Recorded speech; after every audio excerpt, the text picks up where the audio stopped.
What's going on, guys? Welcome back to the channel. Now it's going to be a little weird because this section of angle iron that I have is about 5 feet and 3 inches, and with the math that I made, in order to fit 3 batteries I need a total of 5 feet and 6 inches.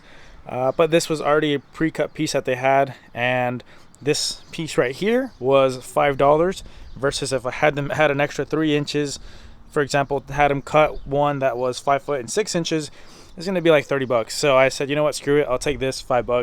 It's already cut, whatever, I'll make it work. So I found this in their scrap, they just gave it to me, and with this I'll be able to extend it the extra 3 inches that it needs. Now it's gonna look a little funky, but I'll try to put this in the back somewhere where you can't see it. Now I only have 2 batteries at the moment, but I have the dimensions for the batteries, and all Group 31s are the same, if not very similar in size.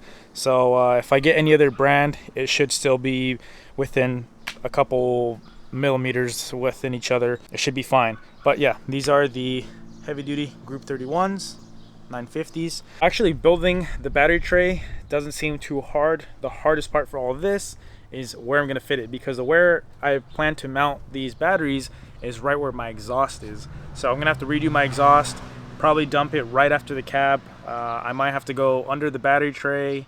I might have to go right next to the drive shaft or something like that. I still don't know.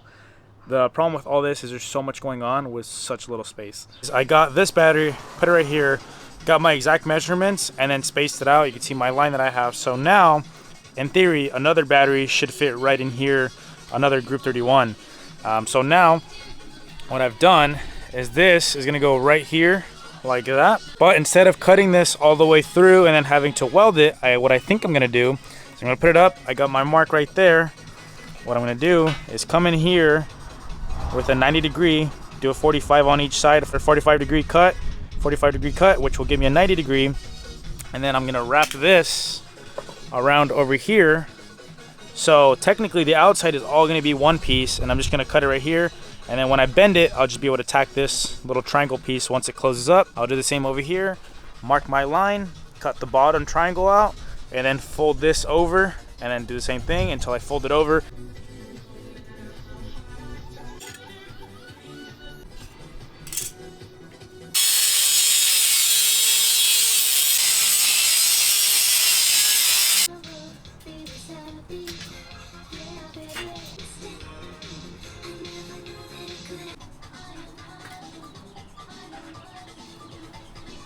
This is the part that's gonna be a little weird since I didn't have those extra 3 inches.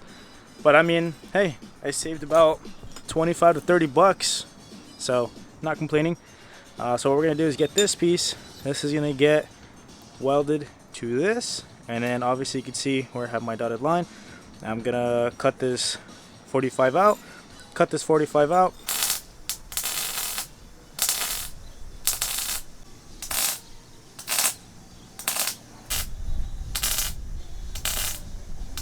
Check it out, look at that battery box. Kind of like the way it came out, nice and radiused. Makes it look a little bit more professional, at least in my opinion. Until you look at this side, and then you go, yeah, that's not professional. But hey, can't really beat this for about $5, $6 of material. Not bad at all. Now what my plan is to put the kicker pieces that are going to go from about here to the frame rail of the truck right here. So they're going to go about in a 45, something like this right here. All right, well now I have to cut my exhaust off in order to mount the rack that I made. So the rack's going to go somewhere right here. I'm still not too sure where I'm going to mount it or how I'm going to mount it. I have a rough idea, but I'm going to get rid of my resonator, cut this thing straight off, and then I just picked up some 1x1 square tubing. This is all that they had that was already cut. I like to get the stuff that's already cut because it's a lot cheaper. Sadly, it is 1/16 thick. I would ideally like to go with at least 1/8 inch, maybe even 1/4 inch. For example, this is 1/8 inch right here. But at the end of the day, if I reinforce it enough, it should be nice and strong. But getting that piece and getting some flap disc and some cutting wheels, I only paid 14 bucks, which is not bad. Typically that's what you would spend on just this right here. So I like to see that as pretty much free. So that's why I like to get from the scrap section. I learned this towards the end of building the rack. So the rack, I spent a lot of money because this was all brand new metal. But now I'm starting to get a little smarter and get some of the what I call scrap. It's not scrap, it's pre-cut pieces that they have, but sometimes they don't sell, so they sell them for a lot cheaper. But I'm just gonna jack this thing up so we can start to cut this exhaust off.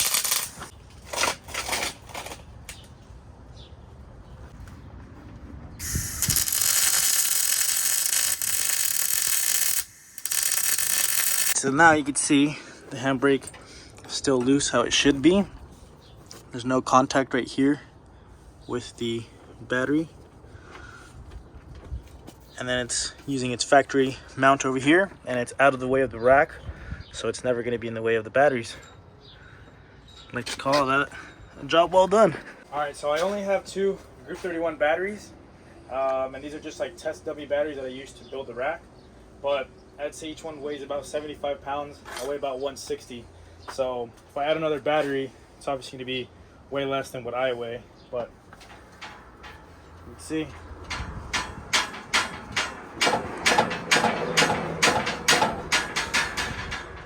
Pretty damn sturdy. I didn't see the rack move at all. The exhaust is rattling, but the rack itself is strong.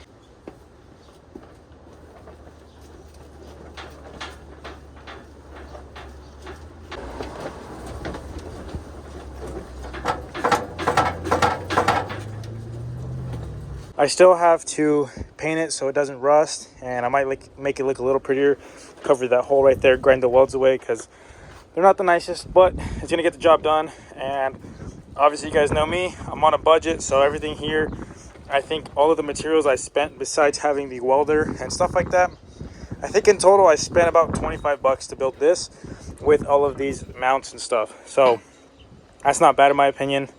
Like I said, you guys can see how to build a 3 battery rack. Now if you want to do a 2 battery rack, obviously you would just do the same thing, just make it a little smaller.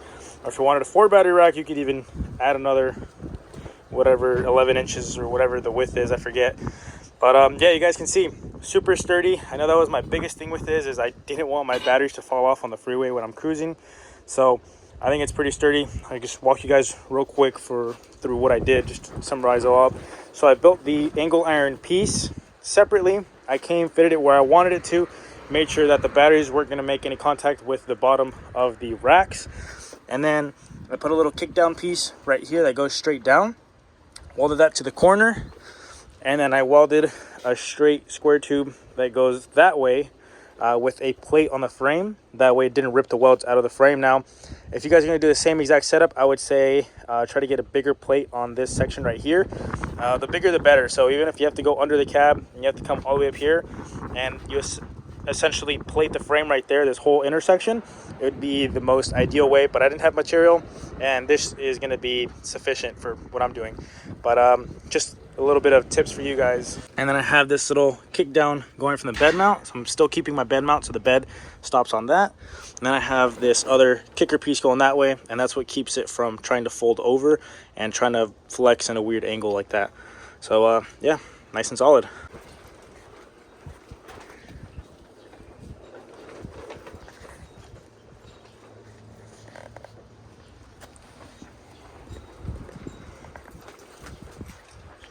Went and picked up my batteries from Hoppo's. So I don't know what brand these are. I think this is just like a standard basic cheapish battery. I don't know how long they'll last because they're not like a name brand, but they are Group 31s and they are 1,000 cold cranking amps, so they should be good for what I want. But yeah, now we're going to be building the brace on top just to hold them down using some scrap metal. And I also just went to pick up all of my hardware for all my cylinders and everything. So I got grade 8 everything. It's a little bit more expensive, but you for sure need this, because if you were to get something standard like this, high chances that your hardware is going to be your weak point, which is not what you really want. And then I had this piece extra of the 1x1 square tube for the reinforcements that I did for the battery box. So I got a 1/2 inch bolt. I don't know the thread pitch exactly. I believe it's 1/2 inch by 11 or -11. And essentially what I'm going to do is I'm going to get this bolt and weld it to the top like that, so it's just a stud sticking out. And then I'm going to get my flat plate over there, drill a hole, and that's going to slide on top, and we're going to use wing nuts with crush washers to fasten it down. So real quick, I'll show you guys This is scrap, so it's going to be perfect for mounting it right in this little channel right there. So then the bolt's going to stick up and it's going to act as a stud. Same thing over here. Once we cut that, we'll build one for the opposite side over here.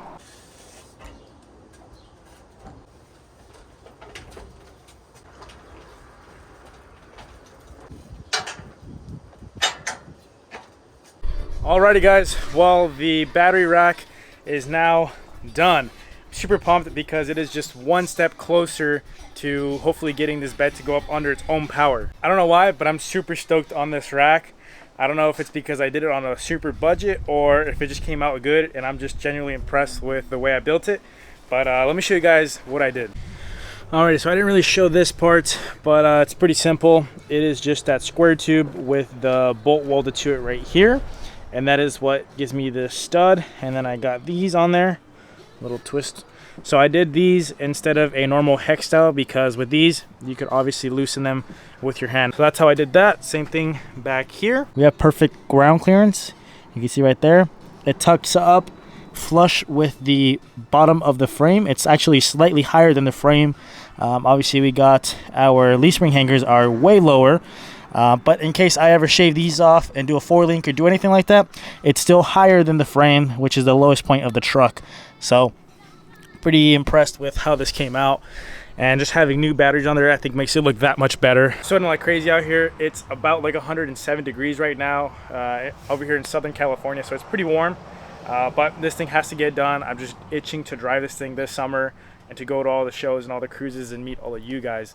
But I'm going to get straight into another video. So right as soon as I turn this camera off, I'm going to start the next video, which is going to be mounting the pumps on the truck. If any of you guys build your battery racks based on the way I showed you guys how, or the way I built mine, definitely show me how your guys' setup is coming along. I like when you guys keep me updated on your builds. Message me on Instagram. I have it down in the description below. And just DM me and show me some pictures of your project. I love talking to you guys and seeing what you guys are up to. And hopefully you guys found this video useful, and hopefully you guys also found it entertaining. With that being said, I'll catch you guys in the next one. Later, guys.